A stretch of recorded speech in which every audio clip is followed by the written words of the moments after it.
வணக்கம். இது தமிழங்கா செய்திகள். முதலில் தலைப்புச் செய்திகள். ஜனாதிபதியின் வரப்பிரசாதங்களை ரத்து செய்தல் சட்டம் அமலுக்கு. இலங்கை முன்னேற்றம் அடைந்துள்ளது. உலக வங்கி தெரிவிப்பு. சபுகஸ்கந்த எண்ணெய் சுத்திகரிப்பு நிலையத்தில் தீ. மஹிந்தவுக்கு வீடு தேடும் படலம் ஆரம்பம். முஸ்லிம்களின் புதைகுடி அகழ்வு பணி அக்டோபரில். இனி தொடர்வது விரிவான செய்திகள். பாராளுமன்றத்தில் நிறைவேற்றப்பட்ட ஜனாதிபதியின் வரப்பிரசாதங்களை ரத்து செய்தல் சட்டமூலத்தை சபாநாயகர் கையெழுத்திட்டு சான்றுரைப்படுத்தியுள்ளார். இதன் மூலம் ஜனாதிபதியின் வரப்பிரசாதங்களை ரத்து செய்தல் சட்டம் உடன் அமலுக்கு வந்துள்ளது. ஜனாதிபதியின் வரப்பிரசாதங்களை ரத்து செய்தல் சட்டமூலத்தின் இரண்டாவது வாசிப்பு மீதான விவாதம் இன்று பிற்பகல் இடம்பெற்றது. இந்த வாக்கெடுப்பில் பிரேரணைக்கு ஆதரவாக 151 வாக்குகளும் எதிராக ஒரு வாக்கும் அளிக்கப்பட்டது. பாராளுமன்ற உறுப்பினர் சாமர சம்பத் தசாநாயக்க மாத்திரம் ஜனாதிபதியின் வரப்பிரசாதங்களை ரத்து செய்தல் சட்டமூலத்துக்கு எதிராக வாக்களித்தார். இதன்படி ஜனாதிபதியின் வரப்பிரசாதங்களை ரத்து செய்தல் சட்டம் மூலம் 150 மேலதிக வாக்குகளால் பாராளுமன்றத்தில் நிறைவேறியுள்ளது. நெருக்கடிக்கு பின்னர் பொருளாதார ஸ்திரத்தன்மையை நோக்கி இலங்கை குறிப்பிடத்தக்க முன்னேற்றம் அடைந்துள்ளதாக உலக வங்கி தெரிவித்துள்ளது. உலக வங்கி விடுத்துள்ள அறிக்கை ஒன்றில் இவ்வாறு குறிப்பிடப்பட்டுள்ளது. இலங்கை பொதுநிதி மதிப்பாய்வானது சமச்சீர் நிதி சரிசெய்தலை நோக்கி நிலைப்படுத்தல் முயற்சிகளை இலங்கை முன்னெடுத்துள்ளது. முதன்மை இருப்பானது 2021 மற்றும் 2024 ஆண்டுகளுக்கு இடைப்பட்ட காலப்பகுதியில் மொத்த உள்நாட்டு உற்பத்தியில் 7.9% குறைந்த நிலையில் தற்போது அதில் குறிப்பிடத்தக்க முன்னேற்றம் ஏற்பட்டுள்ளதாக உலக வங்கி குறிப்பிட்டுள்ளது. கடந்த கால கொள்கை தவறுகளை மாற்றியமைத்தல் மற்றும் அடிமட்டத்தில் இருந்து வரிகளை அதிகரித்தல் உள்ளிட்ட குறிப்பிடத்தக்க வருவாய் அதிகரிப்பு நடவடிக்கைகளால் இது உந்தப்பட்டுள்ளதாக சுட்டிக்காட்டப்பட்டுள்ளது. 2022 மற்றும் 2023 ஆண்டுகளில் 9.6% மொத்த பொருளாதார வீழ்ச்சிக்கு பின்னர் 2024 ஆண்டில் சுமார் 5% பொருளாதாரம் மீண்டுள்ளதாக மதிப்பிடப்பட்டுள்ளது.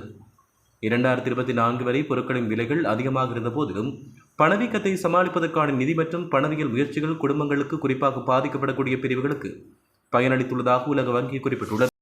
சபுகஸ்கந்த எண்ணெய் சுத்திகரிப்பு நிலையத்தில் உள்ள எரிபொருள் தாங்கியில் இன்று பிற்பகல் தீ விபத்து ஏற்பட்டுள்ளது. தீயை அணைக்க தீயணைப்பு படையினர் தொடர்ந்து செயல்பட்டு வருவதாக சபுகஸ்கந்த போலீசார் தெரிவித்தனர். எரிபொருள் அகற்றப்பட்ட எண்ணெய் தாங்கி ஒன்றில் முன்னெடுக்கப்பட்ட திருத்தத்தின் பொழுது இந்த தீ விபத்து ஏற்பட்டது. கொழும்பு மற்றும் கொலனாவை தீயணைப்பு படைக்கு சொந்தமான தீயணைப்பு வாகனங்கள் சபுகஸ்கந்த எண்ணெய் சுத்திகரிப்பு நிலையத்துக்கு அனுப்பி வைக்கப்பட்டுள்ளதாக தெரிவிக்கப்படுகின்றது. முன்னாள் ஜனாதிபதி மஹிந்த ராஜபக்ஷவின் ஆதரவாளர்கள் கொழும்பில் அவருக்கு ஒரு புதிய வீட்டை தேடத் தொடங்கியுள்ளனர். முன்னாள் ஜனாதிபதிகளின் உத்தியோகபூர்வ சிலைகளை பறிக்கும் ஒரு புதிய சட்டம் இயற்றப்பட்டதைத் தொடர்ந்து வீடு தேடுதல் ஆரம்பிக்கப்பட்டுள்ளதாக அவருக்கு நெருக்கமான ஒருவர் தெரிவித்தார். அந்த வட்டாரத்தின்படி ராஜபக்ஷ தன்னுடைய பொது நிகழ்வுகளை எளிதாக்க போதுமான இடவசதி கொண்ட ஒரு வீட்டை தேடி வருகிறார்.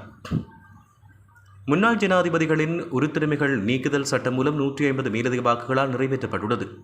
இந்த சட்டமூலத்துக்கு எதிர்க்கட்சி பக்கத்திலிருந்து எதிராக சாமர சம்பத் தசாநாயக்கவும் ஆதரவாக அர்ச்சுனா ராமநாதனும் மட்டுமே வாக்களித்தனர்.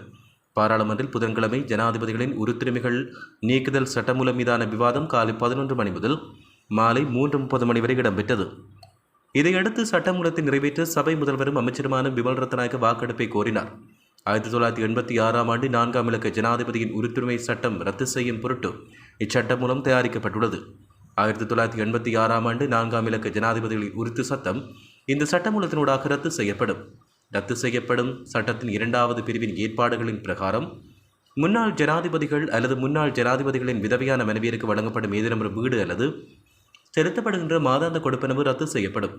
சட்டத்தின் 3வது பிரிவின் ஏற்பாடுகளின் பிரகாரம் முன்னாள் ஜனாதிபதிகள் அல்லது முன்னாள் ஜனாதிபதிகளின் விதவையான மனைவியருக்கு செலுத்தப்படும் செயலாளருக்கான மாதாந்த கொடுப்பனவு மற்றும் உத்தியோகபூர்வ வாகனங்கள் மற்றும் வேறு சகல வசதிகள் ரத்து செய்யப்படும். சட்டத்தின் 4ஆம் பிரிவின் ஏற்பாடுகளுக்கு அமைய முன்னாள் ஜனாதிபதிகள் அல்லது முன்னாள் ஜனாதிபதிகளின் விதவையான மனைவியருக்கு செலுத்தப்படும் மாதாந்த கொடுப்பனவு நிறுத்தப்படும் என்று அறிவிக்கப்பட்டுள்ளது. மட்டக்களப்பு மாவட்டத்தின் குருக்கள்மடம் கிராமத்தில் படுகொலை செய்யப்பட்ட முஸ்லிம் மக்களின் புதைக்குழி அகழ்வு பணி எதிர்வரும் அக்டோபர் மாதத்தில் ஆரம்பிக்கப்பட உள்ளது. தேவைப்பட்டால் சர்வதேசத்தின் உதவி ஒத்துழைப்புகளை பெற்றுக்கொள்ள நடவடிக்கை எடுக்கப்படும் என நீதியமைச்சர் கர்ஷன நாணயக்கார தெரிவித்தார். பாராளுமன்றில் இன்று நிலையற் கட்டளை 27/2 ஸ்ரீலங்கா முஸ்லிம் காங்கிரஸ் எம்பியான MLMA ஹிஸ்புல்லா எழுப்பிய கேள்விக்கு பதில் வழங்கும் போது அமைச்சர் இதனை தெரிவித்தார். முன்னாள் ஜனாதிபதி மஹிந்த ராஜபக்ஷ தற்போது ஓய்வு பெற்றுள்ள முன்னாள் அமைச்சர் வாசுதேவ நாணயக்காரவின் நலம் விசாரிக்க அவரின் வீட்டுக்கு சென்றார். பழைய போர் தொடரான வாசுதேவ நாணயக்காரவை சந்தித்து அவரின் நலம் விசாரிக்க அவரின் வீட்டுக்கு சென்றேன். வாசுதேவ நாணயக்காரவும் நானும் பல ஆண்டுகளாக அரசியலில் ஒன்றாக இருக்கிறோம். நாங்கள் இருவரும் 1970 அரசியலில் நுழைந்தோம். நட்பு மிக பழமையானது, அது சிக்கலானது. வாசுதேவ ஒரு அற்புதமான தோழர். உணர்ச்சி மிக்கவர், ஒரு நல்ல நண்பர் என்று மஹிந்த ராஜபக்ஷ வாசவ நாணயக்காரவை சந்தித்த பிற்பாடு சமூக ஊடகங்களில் பதிவிட்டுள்ளார். லஞ்சம் அல்லது ஊழல் பற்றிய சாத்துதல்களை புலனாய்வு செய்யும் ஆணைக்குழுவால் புதன்கிழமை கைது செய்யப்பட்ட மொரட்டுவ மாநகர சபையின் முன்னாள் முதல்வர் சமன்லால் பெர்னாண்டோவை செப்டம்பர் 23 வரை விளக்கமறையில் வைக்க கொழும்பு பிரதான நீதவான் அசங்க எஸ் போதரகம உத்தரவு பிறப்பித்துள்ளார். 2025 ஆண்டுக்கான செப்டம்பர் மாதத்துக்கான அஸ்வெஸ்ம நிவாரண உதவித்தொகை நாளை மறுநாள் பயனாளிகளின் வங்கிக் கணக்குகளில் வரவு வைக்கப்படும் என நலன்புரி நன்மைகள் சபை தெரிவித்துள்ளது. இதேவேளை குறித்த தொகையானது பயனாளிகளின் குடும்பங்களுக்கு விநியோகிக்கப்பட்டு அவர்களுடைய வங்கிக் கணக்கில் வரவு வைக்கப்படும் என அந்த சபை குறிப்பிட்டுள்ளது.